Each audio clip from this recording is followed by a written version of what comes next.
Hi family, ಎಲ್ಲರೂ ಹೇಗಿದ್ದೀರಾ? ಯೋಫ್ ಎಲ್ಲರೂ ಆರಾಮಾಗಿದ್ದೀರ ಅಂತ ಭಾವಿಸ್ತಾ ಇದ್ದೀನಿ. ನಾನು ಆಲ್ರೆಡಿ ಬೋನ್ ಮ್ಯಾರೋ ಅಂದ್ರೇನು, ಬೋನ್ ಮ್ಯಾರೋ ಫೇಲ್ಯೂರ್ ಅಂದ್ರೇನು, ಅದನ್ನ ಹೇಗೆ ಕಂಡುಹಿಡ್ಬೇಕು, ಬೋನ್ ಮ್ಯಾರೋ ಫೇಲ್ಯೂರ್ ಆಗಿದೆ ನಮ್ಮ ಬಾಡಿನ ನಮ್ಮ ದೇಹದಲ್ಲಿ ಅಂತ ಹೇಗೆ ಕಂಡುಹಿಡಿಯೋದು ಅನ್ನೋದು, ಮತ್ತು ಅದಕ್ಕೋಸ್ಕರ ಏನೇನು ಚಿಕಿತ್ಸೆ ಮಾಡಿಸ್ಬೇಕು ಅನ್ನೋದನ್ನ, ಏನೇನು ಬೋನ್ ಮ್ಯಾರೋ ಫೇಲ್ಯೂರ್ ಆದಾಗ ಏನೇನು ಆಪ್ಷನ್ ಇದೆ ಅನ್ನೋದನ್ನ ತಿಳಿಸಿದೆ. ಇವಾಗ ಬೋನ್ ಮ್ಯಾರೋ ಟ್ರಾನ್ಸ್ಪ್ಲಾಂಟ್ನ ಹೇಗೆ ಮಾಡ್ತಾರೆ ಅನ್ನೋದನ್ನ ಸಂಪೂರ್ಣವಾಗಿ ತಿಳಿಸ್ತೀನಿ. ಬೋನ್ ಮ್ಯಾರೋ ಫೇಲ್ಯೂರ್ ಅಂದರೆ ಏನಿಲ್ಲ, ನಮ್ಮ ಮೂಳೆ ಮಜ್ಜೆ ಇರುತ್ತಲ್ಲ, ಅದು ಫೇಲ್ಯೂರ್ ಆದಾಗ, ಅಂದರೆ ಅನಾವೃಷ್ಟಿಗೊಳಗಾದಾಗ ಅದನ್ನ ಮತ್ತೆ ಅದರಿಂದನೇ ಬ್ಲಡ್ ಆಗಿ ಉತ್ಪತ್ತಿ ಮಾಡೋದನ್ನೇ ಬೋನ್ ಮ್ಯಾರೋ ಟ್ರಾನ್ಸ್ಪ್ಲಾಂಟ್ ಅಂತ ಕರೀತಾರೆ. ಬೋನ್ ಮ್ಯಾರೋ ಟ್ರಾನ್ಸ್ಪ್ಲಾಂಟ್ ಫೇಲ್ಯೂರ್ ಆದಾಗ ಹೆಂಗೆ ಮಾಡ್ತಾರಪ್ಪ ಅಂದರೆ, ಆಲ್ರೆಡಿ ನಾನು ವಿವರವಾಗಿ ಹೇಳಿದ್ದೀನಿ. ನಮ್ಮ ಬೋನ್ ಮ್ಯಾರೋಯಿಂದ ಸ್ವಲ್ಪ ಲಿಕ್ವಿಡ್ ಥರನ ತಟ್ಟಿ ಟೆಸ್ಟ್ ಮಾಡ್ತಾರೆ, ಅದನ್ನ ರಿಪೋರ್ಟ್ ಬಂದಾಗ ಗೊತ್ತಾಗುತ್ತೆ.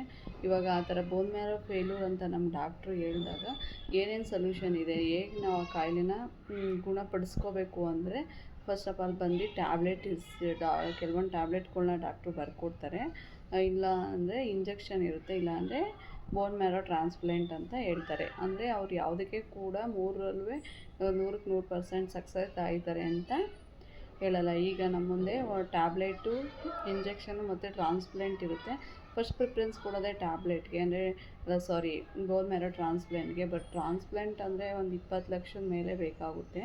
20 ಲಕ್ಷ, 18-20 ಲಕ್ಷ ಅಂತೂ ಬೇಕೇ ಬೇಕಾಗುತ್ತೆ. ಆಮೇಲೆ ಆ ಚಾರ್ಜಸ್ ಬಂದು ಆ ವ್ಯಕ್ತಿ ಏಜ್ ಮೇಲೆ ಕೂಡ ಡಿಪೆಂಡೆಂಟ್ ಆಗಿರುತ್ತೆ. ಇವಾಗ ನಾವು ಬೋನ್ ಮ್ಯಾರೋ ಟ್ರಾನ್ಸ್ಪ್ಲಾಂಟೇ ಮಾಡಿಸ್ಕೊತೀವಿ ಅಂತ ಡಿಸೈಡ್ ಆದರೆ, ಈಗ ಅಂದರೆ ಪೇಷಂಟ್ ಯಾರು ಇರ್ತಾರೆ, ಅವ್ರ ಮಕ್ಕಳಿಂದಾಗಲಿ, ಅವ್ರ ಹೆಂಡತಿಯಿಂದಾಗಲಿ, ಬೇರೆಯವ್ರ ಕಡೆಯಿಂದ ಆಗಲ್ಲ, ಅವ್ರ ಸ್ವಂತ ಅಣ್ಣ ತಮ್ಮದಿರಲ್ಲಿ ಅಪ್ಪ ಅಮ್ಮಂದಿಂದ ಸ್ಟೆಮ್ ಸೆಲ್ಸ್, ಅಂದರೆ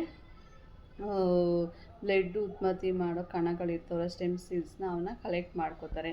ಆ ಕಲೆಕ್ಟ್ ಮಾಡ್ಕೊಳ್ಳೋಕ್ಕೂ ಮುಂಚೆ ಏನು ಮಾಡ್ತಾರಪ್ಪ ಅಂದರೆ, ಪೇಷಂಟ್ ಯಾರಿರ್ತಾರೆ ಅವ್ರಿಗೆ ಕೀಮೋಥೆರಪಿ ಮಾಡ್ತಾರೆ. ಅಂದರೆ ಕೀಮೋ ಅಂದರೆ ಇವಾಗ ನಮ್ಮ ದೇಹದಲ್ಲಿ ಸ್ಟೆಮ್ ಸೆಲ್ಸ್ಗಳು ಏನಿರ್ತವೆ, ಅಂದರೆ ಅವು ಸ್ಟೆಮ್ ಸೆಲ್ಸ್ ಇರ್ತವೆ, ಆದರೆ ಅವರು ಯಾವುದೇ ರೀತಿ ಕಾರ್ಯನ ನಮ್ಮ ದೇಹದಲ್ಲಿ ಮಾಡ್ತಾರಲ್ಲ, ಅವು ಫುಲ್ಲು ಬ್ಲಡ್ನ ಉತ್ಪತ್ತಿ ಮಾಡೋದ್ರಲ್ಲಿ ಸ್ಟಾಪ್ ಆಗಿರ್ತವೆ, ಅಂದರೆ ವಿಫಲವಾಗಿರ್ತವೆ. ಬ್ಲಡ್ನ ನಮ್ಮ ಬಾಡಿಲಿ ಯಾವುದೇ ಬಿಳಿ ರಕ್ತ ಕಣ, ಕೆಂಪು ರಕ್ತ ಕಣನ ಉತ್ಪಾದನೆ ಮಾಡೋದ್ರಲ್ಲಿ ಫುಲ್ ಕಂಪ್ಲೀಟ್ ಸ್ಟಾಪ್ ಆಗಿರ್ತವೆ. ಅಂಥ ಸ್ಟೆಮ್ ಸೆಲ್ಸ್ ಇದ್ದಾಗ ಮತ್ತು ಹೊಸ ಸ್ಟೆಮ್ ಸೆಲ್ಸ್ನ ಕೊಟ್ಟರೆ ಅದು ಯೂಸ್ ಆಗೋಲ್ಲ. ಅದಕ್ಕೋಸ್ಕರನ ಕೀಮೋಥೆರಪಿನ ಮಾಡ್ತಾರೆ. ಕೀಮೋಥೆರಪಿನ ಆ ಪೇಷಂಟ್ಗೆ ಒಬ್ಬೊಬ್ರಿಗೆ ಒಂದೊಂದು ಥರ ಮಾಡ್ತಾರೆ. ನಮ್ಮ ತಂದೆಗೆ ಬಂದು 7 days ಮಾಡಿದರು. ಕೀಮೋಥೆರಪಿನ ಮಾಡಿಬಿಟ್ಟು ಆಮೇಲೆ ಈಗ ಡೋನರ್ ಯಾರಿರ್ತಾರೆ ಅವ್ರಿಂದ ಸ್ಟೆಮ್ ಸೆಲ್ಸ್ನ ಕಲೆಕ್ಟ್ ಮಾಡ್ಕೋತಾರೆ. ಆ ಸ್ಟೆಮ್ ಸೆಲ್ಸು ಅಷ್ಟೇ ನಮ್ಮ ಫಾದರ್ಗೆ 5 ಲಕ್ಷ ಬೇಕು ಅಂತ ಹೇಳಿದರು. ಬಟ್ ನಮ್ಮ ಅಪ್ಪಾಜಿ ಕೇಸಲ್ಲಿ ಏನಾಯ್ತಪ್ಪ ಅಂದರೆ, ನಮ್ಮ ದೊಡ್ಡಪ್ಪಗೆ ಡೋನರ್ಗೂ ಕೂಡ ಆಲ್ರೆಡಿ ಏಜ್ ಆಗಿತ್ತು. ಅವರಿಂದ 5 ಲಕ್ಷ ಉತ್ಪತ್ತಿ ಆಗುತ್ತಾ ಸ್ಟೆಮ್ ಸೆಲ್ಸ್ಗಳು ಅನ್ನೋದೇ ಡಾಕ್ಟ್ರಿಗೆ ಕನ್ಫರ್ಮಾಗಿ ಹೇಳೋಕ್ಕಾಗಲ್ಲ ಅಂತ ಹೇಳ್ಬಿಟ್ಟು ಫಸ್ಟು ಕೀಮೋ ಕೊಟ್ಟಿರಲಿಲ್ಲ, ಪೇಷಂಟ್ಗೆ ಕೀಮೋ ಕೊಡಲಿಲ್ಲ. ಡೋನರ್ಗೆ ಒಂದು 3 days ಅಡ್ಮಿಟ್ ಮಾಡ್ಕೋತಾರೆ. ಅಡ್ಮಿಟ್ ಮಾಡಿಕೊಂಡು ಅವ್ರು ಕೆಲವೊಂದು ಟ್ಯಾಬ್ಲೆಟು ಮತ್ತು ಬೆಳಗ್ಗೆ ಸಂಜೆ ಇಂಜೆಕ್ಷನ್ ಹಾಕ್ತಾರೆ. ಆ ಇಂಜೆಕ್ಷನ್ ಏನಕ್ಕಪ್ಪ ಅಂದರೆ, ಅವ್ರ ಬಾಡಿಲಿರೋ ಸ್ಟೆಮ್ ಸೆಲ್ಸ್ ಎಲ್ಲ ತೊಗೊಂಡೆ ಮತ್ತು ಅವ್ರಿಗೇನು ಪ್ರಾಬ್ಲಮ್ ಆಗಬಾರ್ದು ಅಂತ ಜಾಸ್ತಿ ಉತ್ಪತ್ತಿ ಆಗೋ ಥರ ಸ್ಟೆಮ್ ಸೆಲ್ಸ್ನ ಇಂಜೆಕ್ಷನ್ ಮಾಡ್ತಾರೆ. 3ನೇ ದಿನಕ್ಕೇನೋ ಸ್ಟೆಮ್ ಸೆಲ್ಸ್ ಎಲ್ಲ ಇಂಜೆಕ್ಷನ್ ಕೊಟ್ಬಿಟ್ಟು ನಮ್ಮ ದೊಡ್ಡಪ್ಪನಿಂದ ತೆಗಿತಾರೆ. ಸ್ಟೆಮ್ ಸೆಲ್ಸು 5 ಲಕ್ಷಕ್ಕಿಂತ ತುಂಬ ಜಾಸ್ತಿನೇ ಬರುತ್ತೆ. ಆಮೇಲೆ ಅವ್ರನ್ನ 3 days ಅಲ್ಲೇ ಅಡ್ಮಿಟ್ ಮಾಡ್ಕೋತಾರೆ, ಸ್ಟೆಮ್ ಸೆಲ್ಸ್ ತೆಗಿತೀವಿ ಅನ್ನೋ ಇದರಲ್ಲಿ. ಅಂದರೆ ಅವ್ರಿಗೆ ನರ ಎಲ್ಲಿ ನೀಟಾಗಿ ಸಿಗುತ್ತೆ, ಕೈಯಲ್ಲಿ ಸಿಕ್ಕರೆ ಕೈಯಲ್ಲಿ ಎಲ್ಲ ಸೇಮ್ ಬ್ಲಡ್ ತೆಗಿಯೋಂಗೆ ತೆಗಿಯೋದು, ಮತ್ತು ಆ ಸ್ಟೆಮ್ ಸೆಲ್ಸ್ ತೆಗಿಯೋಕ್ಕೆ ಒಂದು 4-5 hours ಆಗುತ್ತೆ. ಅದು ಹೆಂಗಪ್ಪ ಅಂದರೆ, ಬರೀ ರಕ್ತ ಎಲ್ಲ ಬ್ಲಡ್ ಬರ್ತಾ ಇರುತ್ತೆ, ಅವ್ರಿಗೆ ಗ್ಲೂಕೋಸ್ ಎಲ್ಲ ಕನೆಕ್ಟ್ ಮಾಡಿರ್ತಾರೆ. ಯಾಕಂದರೆ ಅವ್ರ ಬಾಡಿಗೆ ಸುಸ್ತಾಗಬಾರ್ದು ಅಂತ ಆ ಗ್ಲೂಕೋಸ್ ಎಲ್ಲ ಕನೆಕ್ಟ್ ಮಾಡಿರ್ತಾರೆ. ಬ್ಲಡ್ಡು ಬರ್ತಾ ಇರುತ್ತೆ ಒಂದು ಕಡೆಯಿಂದ, ಮತ್ತು ಬರೀ ಸ್ಟೆಮ್ ಸೆಲ್ಸ್ಗಳು ಮಾತ್ರ ಫಿಲ್ಟ್ರ್ ಆಗಿ ಮತ್ತೆ ಸ್ಟೆಮ್ಸ್ ಮಾತ್ರ ಕಲೆಕ್ಟ್ ಆಗುತ್ತೆ. ಮತ್ತು ಅವ್ರಿಗೆ ಗೊತ್ತಾಗುತ್ತೆ ಇಷ್ಟ ಆಗಿದೆ ಅಂತ ಅಂದಾಜಾಗುತ್ತೆ. ಆದರೆ ಅದು ಚಿಕ್ಕ ಚಿಕ್ಕ ಕಣಗಳಿರುತ್ತೆ, ಅವ್ರಿಗೂ ಕೂಡ ಆಗೋಲ್ಲ. ಅದನ್ನೂ ಕೂಡ ರಿಪೋರ್ಟ್ನ ಲ್ಯಾಬಿಗೆ ಕಳಿಸ್ದಾಗ ಡಾಕ್ಟ್ರಿಗೂ ಕೂಡ ಎಷ್ಟು ಸ್ಟೆಮ್ ಸೆಲ್ಸ್ಗಳು ಕಲೆಕ್ಟ್ ಆಗಿದೆ ಅನ್ನೋದು ಗೊತ್ತಾಗೋದು. ಅದಾದಮೇಲೆ ಈಗ ಬಂದು ಸ್ಟೆಮ್ ಸೆಲ್ಸ್ ಕಲೆಕ್ಟ್ ಆದಮೇಲೆ ಮಾಮೂಲಿ ನಮ್ಮ ದೊಡ್ಡಪ್ಪನ ವಾರ್ಡ್ಗೆ ಕಳಿಸ್ತಾರೆ. ಆ ಟೈಮಲ್ಲಿ ಡೋನರ್ಗೆ ಸ್ವಲ್ಪ ಸುಸ್ತು ಎಲ್ಲ, ಅಂದರೆ ಅಷ್ಟೊಂದು ಸ್ಟೆಮ್ ಸೆಲ್ಸ್ನ ತೆಗೆದಿರ್ತಾರಲ್ಲ, ಹಾಗಾಗಿ ಸುಸ್ತೆಲ್ಲ ಇರುತ್ತೆ. ಅವ್ರನ್ನೂ ಅಷ್ಟೇ 1 week ಇಲ್ಲ 15 days ಅವ್ರ ಬಾಡಿ ರಿಕವರಿ ಆಗೋವರೆಗೆ ಅವ್ರಿಗೆ ಚೆನ್ನಾಗಿ ಫುಡ್ಡು ನಾನ್ ವೆಜಿಟೇರಿಯನ್ ಆಗಿದ್ದರೆ ಕಾಳು ಸೂಪ್ಗಳು, ನಾನ್ ವೆಜಿ ಮಟನ್ ಚಿಕನ್ ಎಲ್ಲ ಚೆನ್ನಾಗಿ ಕೊಡಬೇಕು. ತರಕಾರಿ ಸೊಪ್ಪುಗಳು, ಡ್ರೈ ಫ್ರೂಟ್ಸ್ ಎಲ್ಲ ಕೊಡೋದ್ರಿಂದ ಹಣ್ಣುಗಳ್ನೆಲ್ಲ ಅವರು ಬೇಗ ರಿಕವರಿ ಆಗ್ತಾರೆ. ಮತ್ತು ಡೋನರ್ಗೆ ಯಾವುದೇ ರೀತಿ ತೊಂದರೆ ಕೂಡ ಆಗೋದಿಲ್ಲ. ಅಂದರೆ ಅವ್ರಿಗೊಂದು ಸ್ವಲ್ಪ ದಿನ ಸುಸ್ತಿರುತ್ತೆ, ಅದೆಲ್ಲ ಅವ್ರು ಊಟ ಮಾಡ್ತಾ ಚೆನ್ನಾಗಿ ಇದಾದಂಗೆ ರಿಕವರಿ ಆಗುತ್ತೆ. ಹಂಗಂತ ಬೇರೆ ಯಾರ್ಯಾರ ಇವಾಗ ನಾವೇನೋ ಡೊನೇಟ್ ಮಾಡಿದ್ರೆ ನಮಗೇನಾರ ಪ್ರಾಣಕ್ಕೆ ಅಪಾಯ ಆಗುತ್ತೇನೋ ಕೊಡಬಾರ್ದು ಆ ಥರ ಯಾರೂ ಅಂದ್ಕೋಬೇಡಿ. ಆ ಥರ ಯಾರಿಗೂ ಪ್ರಾಬ್ಲಮ್ ಆಗೋಲ್ಲ. ಅಷ್ಟಿಲ್ಲದೆ ಡಾಕ್ಟ್ರು ಪೇಷಂಟ್ ಎಷ್ಟು ಮುಖ್ಯನೋ ಡೋನರ್ ಅದಕ್ಕಿಂತ ಇಂಪಾರ್ಟೆಂಟ್ ಆಗಿರುತ್ತೆ, ಯಾರಿಂದಲೂ ತೆಗಿಯೋಲ್ಲ. ಮತ್ತು ಈಗ ನಮ್ಮ ಅಪ್ಪಾಜಿ ಕೇಸಲ್ಲಿ ಉಲ್ಟಾ ಇರುತ್ತೆ. ಸ್ಟೆಮ್ ಸೆಲ್ಸ್ಗಳು ಕಲೆಕ್ಟ್ ಆದಮೇಲೆ ನಮ್ಮ ಅಪ್ಪಾಜಿಗೆ ಕೀಮೋನ ಕೊಡ್ತಾರೆ. ನಮಗೂ ಅದೇ ಭಯ ಇದ್ದಿದ್ದು, ಕೀಮೋನ ತಡ್ಕೋಬೇಕು ಅಂತ ಹೇಳ್ತಾಯಿದ್ರು. ಅದು ಯಾವ ರೀತಿ ಕೊಡ್ತೀವಿ ಅಂತಲೂ ನನಗೆ ಗೊತ್ತಿರಲ್ಲ. ಯಾಕಂದರೆ ನಾನು BTM ಅಲ್ಲಿ ಯಾರನ್ನೂ ಕೂಡ ಅಲೋ ಮಾಡಲ್ಲ, ಪೇಷಂಟ್ ಒಬ್ಬರೇ ಇರುತ್ತೆ. ನಾನು ಕಾಲಲ್ಲಿ ಅಷ್ಟೇ ಮಾತಾಡ್ಕೋತಿದ್ದು. ಹೋಗಿ ಅಂತ ಅದು 7 ಡೇಸು ದಾಟುತ್ತೆ. ಕೀಮೋನೂ ಕೂಡ ಆಗುತ್ತೆ. ಅಂದರೆ ಸ್ಟೆಮ್ ಸೆಲ್ಸ್ ಕೊಟ್ಟಾಗ ಆ ಸತ್ತು ಜೀವಕೋಶಗಳು ಸ್ಟೆಮ್ ಸೆಲ್ಸ್ಗಳು ಏನಿರ್ತವೆ ಅವೆಲ್ಲ ನಾಶ ಆಯ್ತವೆ, ಅದೆಲ್ಲ ಹೋಗುತ್ತೆ. ಕೊಟ್ಟಾದಮೇಲೆ ಕೊನೆಗೆ ಬೋನ್ ಮ್ಯಾರೋ ಟ್ರಾನ್ಸ್ಪ್ಲಾಂಟ್ ದಿನ ಕೂಡ ಬರುತ್ತೆ. ಬೋನ್ ಮ್ಯಾರೋ ಟ್ರಾನ್ಸ್ಪ್ಲಾಂಟ್ ದಿನ ಬಂದಾಗ ಅವತ್ತು ಯಾರನ್ನೂ ಅಲೋ ಮಾಡಲ್ಲ ಅಂತ ಹೇಳಿರ್ತಾರೆ. ಅದು ಜಸ್ಟ್ ಅಷ್ಟೇ, ಇಲ್ಲಿ ಕೈಯಲ್ಲೇ ನರದ ಹತ್ರ 3 ಪೈಪ್ ಹಾಕಿ ಟ್ರಾನ್ಸ್ಪ್ಲಾಂಟ್ ಮಾಡಿರ್ತಾರೆ. ನಾನು ಕೊನೆಗೆ ಅವತ್ತು ಹೋಗಿ ನೋಡಿದಾಗ ಟ್ರಾನ್ಸ್ಪ್ಲಾಂಟ್ ಮಾಡಿದಾಗ ಅವ್ರಿಗೆ ಪಾಪ ಕಷ್ಟ ಆಗುತ್ತೆ. ಕೀಮೋ ಅಂತೂ ತುಂಬ ಕಷ್ಟ ಇರುತ್ತೆ.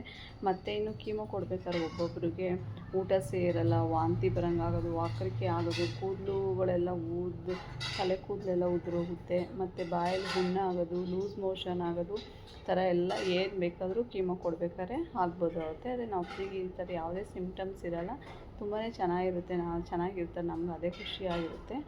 ಮತ್ತು ಕೊನೆಗೆ ಅಷ್ಟೇ ಟ್ರಾನ್ಸ್ಪ್ಲಾಂಟ್ ಆಗುತ್ತೆ. ಅವತ್ತು ಒಳಗಡೆ ಹೋದಾಗ ಯಾಕಾರ ಟ್ರಾನ್ಸ್ಪ್ಲಾಂಟು ಅಂದರೆ ಒಂಥರ ಚಿಕ್ಕ ಮಗು, ಇವಾಗ ಲೇಡೀಸ್ನ ಸಿಸರಿನ್ ಮಾಡಬೇಕಾದ್ರೆ ಮಲಗಿಸಿರ್ತಾರಲ್ಲ, ಅನಪೆಸ್ತೆ ಕೊಡ್ಬೇಕಾದ್ರೆ ಥರ ಮಲಗಿರ್ತಾರೆ. ಆಮೇಲೆ ಹೋಗಿ ಎಲ್ಲ ಮಾತಾಡಿಸಿ ಇದೆಲ್ಲ ಮಾಡಿದ್ಮೇಲೆ ಆ ಗಂಜಿ ಕೂಡ ನಮ್ಮ ಅಪ್ಪ ಕುಡಿತಾರೆ. ನಮಗೆಲ್ಲೋ ಒಂದು ಕಡೆ ಖುಷಿ ಆಯಿತು. ಇಷ್ಟು ದಿನ ನಾವು 6 ತಿಂಗಳು ಕಷ್ಟಪಟ್ಟಿದ್ದು ಯಶಸ್ವಿ ಆಯಿತು ಅಂತ ಅನ್ಕೋತಾ ಇರ್ತೀವಿ. ಬಟ್ ದುರಾದೃಷ್ಟವಂತೂ ನಮ್ಮಪ್ಪ 3 ಡೇಸ್ ಚೆನ್ನಾಗಿರ್ತಾರೆ. 3ನೇ ದಿನಕ್ಕೆ ಅವ್ರಿಗೆ ಉಸಿರಾಟ ತೊಂದರೆ ಆಗ್ಬಿಟ್ಟು ನಮ್ಮಪ್ಪ ತೀರ್ಕೊಬಿಡ್ತಾರೆ. ಅಂದರೆ ಎಲ್ರಿಗೂ ಇದೇ ಥರ ಆಯ್ತದೆ ಅಂತ ಅನಿಸಲ್ಲ. ನಮಗೆಲ್ಲ ಒಂದು ಕಡೆ ನಾವು ಟ್ರಾನ್ಸ್ಪ್ಲಾಂಟ್ ಮಾಡೇ ತಪ್ಪು ಮಾಡಿಬಿಟ್ವಾ ಅಂತ ಅನಿಸ್ತಾಯಿತ್ತು. ಇಲ್ಲ ಟ್ರಾನ್ಸ್ಪ್ಲಾಂಟ್ ಮಾಡಿಸ್ದೇ ಇದ್ದಿದ್ರೆ ನಮ್ಮ ಅಪ್ಪಾಜಿ ನಾವು ನೋಡ್ಕೊಳ್ಳಿಲ್ವಲ್ಲ, ಬಿಡಲಿಲ್ವಲ್ಲ ಅಂತಾಯಿತು. ಬಟ್ ದೇವರು ಅವರು ಕೊಟ್ಟಿದ್ದ ಆಯಸ್ಸೇ ಅಷ್ಟು ಅಂದ್ಕೊಂಡು ನಾವು ಇದಾಗಬೇಕು. ನೀವು ಯಾರು ನೋಡ್ತಾ ಇದ್ದರೆ, ಯಾರು ಟ್ರಾನ್ಸ್ಪ್ಲಾಂಟ್ ಮಾಡಿಸ್ಕೊಂಡಿದ್ರೆ ಅವ್ರಿಗೆ ಎಷ್ಟು % ಯಶಸ್ವಿಯಾಗಿದೆ, ಹೇಗಿದ್ದಾರೆ ನನ್ನ ಕಮೆಂಟ್ ಮಾಡಿ.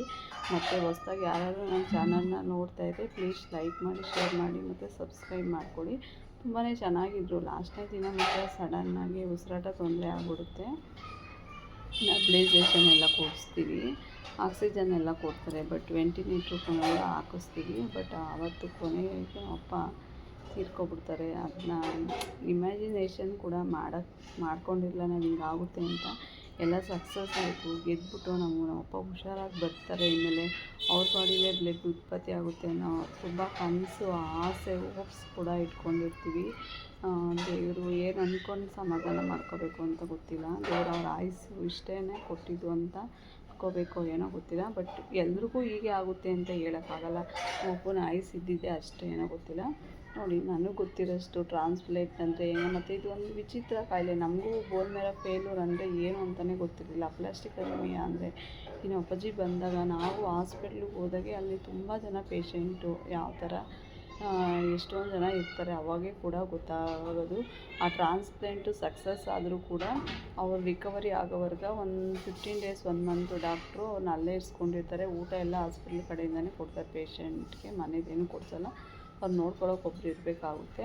ಆಮೇಲೆ ಅವ್ರ ಮನೆಗೂ ಕಳ್ಸಿದ ಮೇಲೂ ಕೂಡ ಚೆಕಪ್ಗೋಸ್ಕರ ವಾರ ಹೋಗ್ತಾ ಇರಬೇಕಾಗುತ್ತೆ.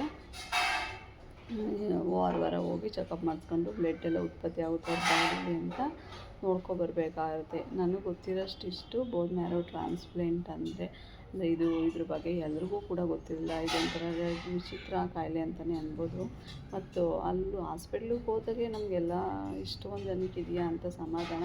ನನ್ನ ಚಿಕ್ಕ ಮಗು ಒಂದು 10 ವರ್ಷ ಹುಡುಗ ಏನೋ, ಆ ಹುಡುಗಂಗೂ ಕೂಡ ಬಂದಿತ್ತು. ಓಕೆ ಫ್ರೆಂಡ್ಸ್, ಯಾರು ಹೊಸದಾಗಿ ನನ್ನ ಚಾನಲ್ನ ನೋಡ್ತಾರೆ ಪ್ಲೀಸ್ ಲೈಕ್ ಮಾಡಿ, ಶೇರ್ ಮಾಡಿ ಮತ್ತು ಸಬ್ಸ್ಕ್ರೈಬ್ ಮಾಡಿಕೊಡಿ. ನಿಮ್ಮ ಕಡೆ ಯಾರ್ಗಾರ ಆ ಥರ ಟ್ರಾನ್ಸ್‌ಪ್ಲಾಂಟ್ ಆಗಿದೆ, ಅವ್ರು ಹೇಗಿದ್ದಾರೆ, ಅವ್ರು ರಿಕವರಿ ಆಯಿತಾ ಏನು ಅನ್ನೋದು ಕೂಡ ನಮಗೆ ಕಮೆಂಟ್ ಮಾಡಿ ತಿಳಿಸಿ.